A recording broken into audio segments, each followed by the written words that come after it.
আসসালামু আলাইকুম বন্ধুগণ, তোমরা যারা এসএসসি পরীক্ষা দিবা তাদের জন্য আমি দিচ্ছ যারা এখন তাদের জন্য আমি একটা প্রচুর মধ্যক নির্ণয় করার অঙ্ক নিয়ে এসেছি। তোমরা সেটা দেখবে আশা করি। আমার এভাবে প্রশ্ন দেওয়া থাকবে, শ্রেণীব্যাপ্তি, এই যে প্যাটার্ন দেওয়া আছে শ্রেণীব্যাপ্তি গণসংখ্যা এভাবে দেওয়া থাকবে। তা আমাদেরকে এভাবে দেওয়া থাকবে, কিন্তু আমরা যখন উত্তর করব, সমাধান করব, তখন আমাদেরকে এই লম্বা মনে এভাবে টানতে হবে। তো কয়টা ঘর আছে আমরা দেখব। 1 2 3 4 5 6 ছটা আছে, আর শ্রেণীব্যাপ্তি গণসংখ্যার জন্য একটা দিয়ে আমাদের টোটাল 7টা টানতে হবে। মানে 7টা বলতে আমরা জয়টা ঘর হবে গুনবো আমরা এইভাবে 1 2 3 4 5 6 7 7টা আছে। তো আমাদেরকে ম্যাক্সিমাম 2টা করে বেশি টানতে হবে। যাই হোক, আমরা ঘর টেনেছি। ঘর টানার পর আমরা শ্রেণীব্যাপ্তি লিখব আগে। তো শ্রেণীব্যাপ্তি দেওয়া আছে আমাদের কি 31 থেকে 40, এইগুলো দিয়ে দিয়েছি। তার আগে আমাদের জানতে হবে, এখানে আমরা জেনে নেব যে পার্থক্য কত। 31 থেকে যদি আমরা 40 বাদ দিই, 31 থেকে যদি আমরা 40 বাদ দিই, 31 থেকে যদি আমরা 40 বাদ দিই তাহলে হবে ব্যবধান হবে 9, কিন্তু আমাদেরকে ব্যবধান ধরতে হবে 10। এর আগে আমি একটা প্রচুরকের মধ্যে ভিডিও ছেড়েছিলাম, সেখানে বলেছিলাম যে যদি আমরা ব্যবধান বাদ, অর্থাৎ 31 থেকে 40 যদি আমরা বাদ দিই তাহলে 9, কিন্তু আমাদেরকে 10 ধরতে হবে। যাই হোক, ব্যবধান 10। তো গণসংখ্যা তো দেওয়া থাকছে, এটা কোনো সমস্যা নাই। আর ক্রমযোজিত গণসংখ্যা এটা কী জিনিস? এটা খুব সোজা। এটা আমাদের ক নাম্বার প্রশ্ন আসতে পারে যে ক্রমযোজিত গণসংখ্যা বের করো সারণী থেকে। তখন আমরা কি করব, প্রথমের যে গণসংখ্যাটা দেওয়া আছে, সেটা বসিয়ে দেবো। তারপরে কি করব, আমরা আড়াআড়ি যোগ করব। এই যে 9 7 আর 9 দেখতে পাচ্ছি না, এই যে 7 আর 9, এখানে আমরা 7 আর 9 যোগ করলে 16, মানে এবারে টেড়া করে যোগ করব। আমরা এভাবে আড়াআড়ি করে যোগ করবো। তো দিয়েছি আমরা 16। এফসি এগুলো লেখার দরকার নাই, এগুলো পরে, এফএম এগুলো পরে লিখবা, আগে এটি করবা। তাহলে আগে 9 আর 7 হচ্ছে যে কি 16 হলো। এবার কি আবার আমরা যদি এভাবে যোগ করি আড়াআড়িভাবে, তো এই যে 16 আর 18তে যোগ করে কত হয় 34। এভাবে আবার যোগ করে আমরা এভাবে যোগ করে পেয়েছি আবার 39, এভাবে আবার যোগ করে পেয়েছি এটা, আবার এটার সাথে এটা যোগ করে পেয়েছি এটা, বাস হয়ে গেল। এবার আমরা জানি মোট গণসংখ্যাকে সাধারণত এন দ্বারা প্রকাশ করা হয়, এজন্য আমরা কি এন সমান লিখেছি 46, এই জায়গায় এখানে পেয়ে গেছি আমরা। তো যাই হোক, এরপর আমরা এখানে লিখব। এখানে লেখার পর এই যে n/2 এটা সূত্র আছে, তো আমাদের যাই হোক n/2 লিখব। যদি মধ্যক বের করতে বলে তাহলে আমরা n/2 লিখব, সমান দেবো। দিয়ে এই যে দাগ আছে দাগ দেবো, 2 আছে সূত্রের 2, আর n এর মান কত পেয়েছি আমরা 46। এই যে এটাকে ভাগ দিলে পাবো আমরা 23, যা 51 থেকে 60 শ্রেণীতে আছে। এখন এই 23টা ভাগ দিলাম, এই 23টা কোথাকার? এটা তো নাই, আমরা দেখতে পাচ্ছি, কিন্তু আমরা দেখি এই 23 সংখ্যাটা আছে, এই সংখ্যাটা আমরা এখানে বের না করে এখানে দেখব না, এই গণসংখ্যার মধ্যে না দেখে আমরা ক্রমযোজিত গণসংখ্যার মধ্যে দেখব। তো 7 এর মধ্যে কি 23 থাকে না? 7 মানে 7 তো শেষ। এবার দেখা যায় 16, আচ্ছা 16-র মধ্যে কি 23 থাকে না? 23-এর মধ্যে 16 থাকে, কিন্তু 16-র মধ্যে 23 থাকে না। 16 তো 16 থেকে শেষ। এবার 34 দেখি, আচ্ছা 16 থেকে 34 এখানে ডিফারেন্স পায় আমরা যদি ধরতে যাই তাহলে 18 ডিফারেন্স। তো যাই হোক, 16 থেকে শেষ। এবার 16-র পর থেকে যত শুরু হয়েছে 34 থেকে শেষ হবে। 16-র পর থেকে যত শুরু হয়েছে 34 থেকে শেষ হবে। তো 16-র পর কি 23 হয় না?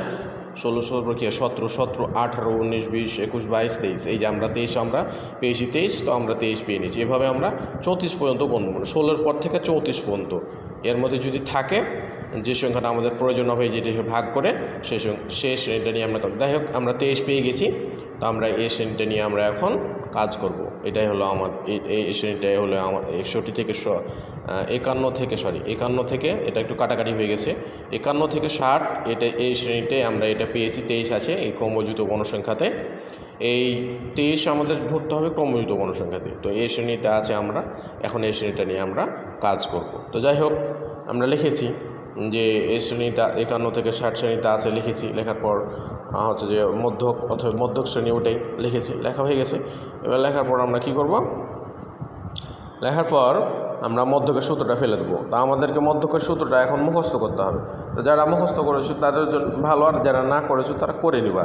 তো আমাদের মধ্যকের সূত্রটা হলো L + n/2 - FC গুণ H/FM। তো এখানে আমরা দেখতে পাচ্ছি এর সূত্র লেখা গেলো। এবারে এই সূত্রের মানগুলো ছোট্ট ছোট্ট করে আমরা সাইডে লিখে নেব, তাহলে পরীক্ষকের দেখার জন্য খুব ভালো হবে। তো L সমান হলো কি 51। আচ্ছা, মধ্যকের আমরা যখন প্রচুরকের আমি ভিডিও দিয়েছিলাম তখন বলেছিলাম L মানে হচ্ছে ছোট সংখ্যা। কাজ ছোট সংখ্যা, কোনটা ছোট সংখ্যা? যে শ্রেণীটা নিয়ে আমরা কাজ করব ওই শ্রেণীটা ছোট সংখ্যা। তো আমরা দেখতে হচ্ছে 51 থেকে 60, এটা ছোটো, এটার মধ্যে 51 আর 60 আছে, তো এটার মধ্যে ছোটো কোনটা? 51। অর্থাৎ L মানে আমাদের যে শ্রেণীটা নিয়ে কাজ করব ওই শ্রেণীটা ছোটোটা। তো যাই হোক, এটা আমরা ছোটোটা দিয়েছি 51। এবার n/2 এর মান তো আমরা পেয়েছি ভাগ করে, এই যে এখানে n/2 এর মান এই যে ভাগ করে পেয়েছি 23, এই যে আমরা 23 এখানে বসিয়ে দিয়েছি। তারপরে আমরা এফসি কোথায় পাবো? এফসি যদি আমরা ধরতে যাই তাহলে চলে যেতে হবে আমাদেরকে হচ্ছে যে ক্রমযুক্ত গণসংখ্যাতে।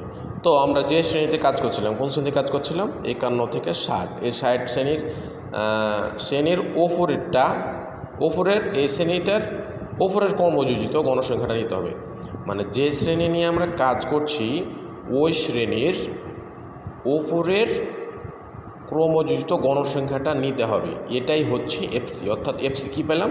যে শ্রেণীটা নিয়ে আমরা কাজ করব সেই শ্রেণীর ওপরের ক্রমযোজিত গণসংখ্যা। যাই হোক, তো এফসি আমরা লিখে দিয়েছি 16, এখানে আমরা 16 লিখে দিয়েছি। এবার আমরা এফএম ব্যবহার বের করার জন্য আমরা চলে যাব আবার আমাদের গণসংখ্যা। যে শ্রেণীতে কাজ করছিলাম 51 থেকে 60, এই 60-এর যে গণসংখ্যাটা থাকবে, যে শ্রেণীর কাজ করছে ওই শ্রেণীর যে গণসংখ্যা ওটাকে এফএম বলা হয়। আমরা এফএম সমান পেয়ে গেছি, যে আমরা লিখে গেছি।